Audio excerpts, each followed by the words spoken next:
we're joined by Peter McGuire, who's the CEO of AustraliaTrading.com, who's now joining us. Hi, Peter.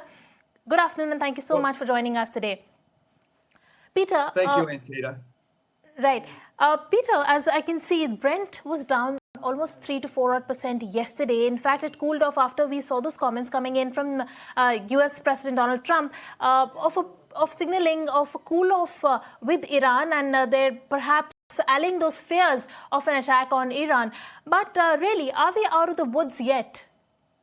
Well, I don't think so. And thanks for having me on the show, Ankita. No, I don't think we're out of the woods.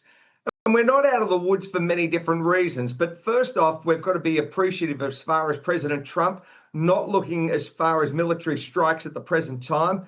He's also seeing how it plays out in the sense of the framework of Iran. And this is very, very dynamic. And the whole purpose is one of minimizing any shocks to people. And of course, we've got to look at it from another point of view, because if there is to be any kinetic or any, as far as warfare from the US, this is going to disrupt global supply, and everything through the Strait of Hormuz could be greatly impacted. So from a geopolitical sense, I think President Trump's taking the right course of action, and it's just very interesting to see how it, again, plays out over this weekend, leading into the early part of next week.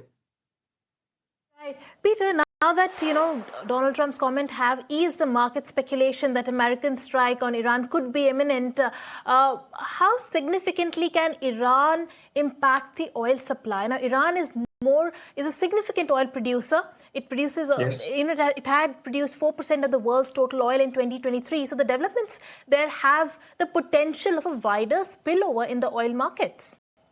Well, exactly right. And this is the issue, Ankita. Iran is the fourth largest producer in OPEC. We understand geographically where it's positioning across from Dubai and the UAE, that Strait of Hormuz that leads through the Persian Gulf. There's about 35% of global crude that sails through that whole region daily. Now, if that was to be impacted, you would see crude prices dramatically increase, as we've seen in previous times where there's warfare or anything that can really impact crude oil prices. So again, it's one of very much wait and see approach. And if things were to escalate, then prices naturally from a geopolitical and war premium would significantly hike. And if they don't, then as we've seen, prices have started to, wash out a little bit to the downside. Peter, now I know it's a little hard to predict, but what are the levels that you're watching out for, say, by the first half of 2026? Where do you see crude perched at?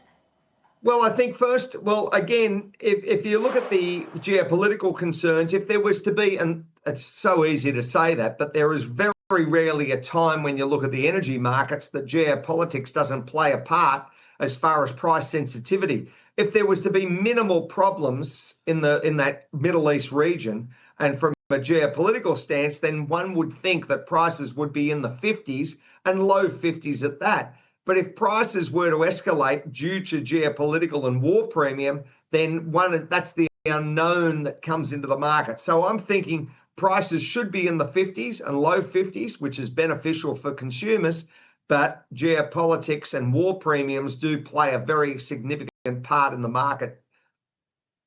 Peter, but Trump, had also spoken about taking over Venezuelan oil. Now, if that happens, Venezuela has the largest oil reserves in the world. But if that had to happen, would it lead to an oversupply of oil and therefore a sharp fall in the prices?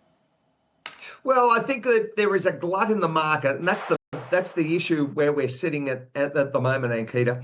The overall positioning of the global market is one that there's excess capacity, and that's going to be, again, fascinating how that washes through over the first half. So I understand what you're saying as far as Venezuela. We certainly appreciative as far as what's happening with the US. And if there was to be increased production, that would naturally, one would think, be cheaper prices. And that's what I think President Trump's trying to achieve. But it's going to be, again, fascinating how that plays out from many different lenses. One question.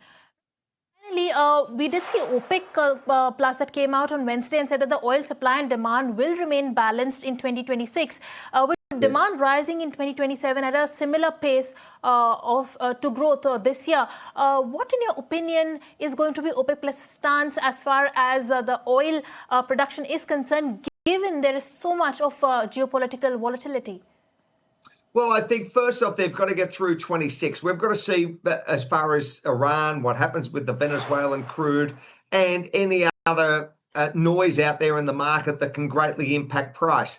Of course, the Russia-Ukraine war, what's happening, other hotspots across the globe have to work through. And once we get to that end point that those are now subsided and there's little geopolitical risk, then I think that you're going to see cheaper pricing. And the other side, of course, is the uncertainty. But one thing which is very certain is that the consumption is only going to increase year on year. And when you're looking at long-term forecasts going out 15 and 20 years, we're consuming more and more crude oil every single year. And that's not to be sneezed at, because the overall consumption from electricity demands through to all forms of, petrochemicals is immense. Right. Peter, on that note, thank you so much for joining us and weighing in on how the oil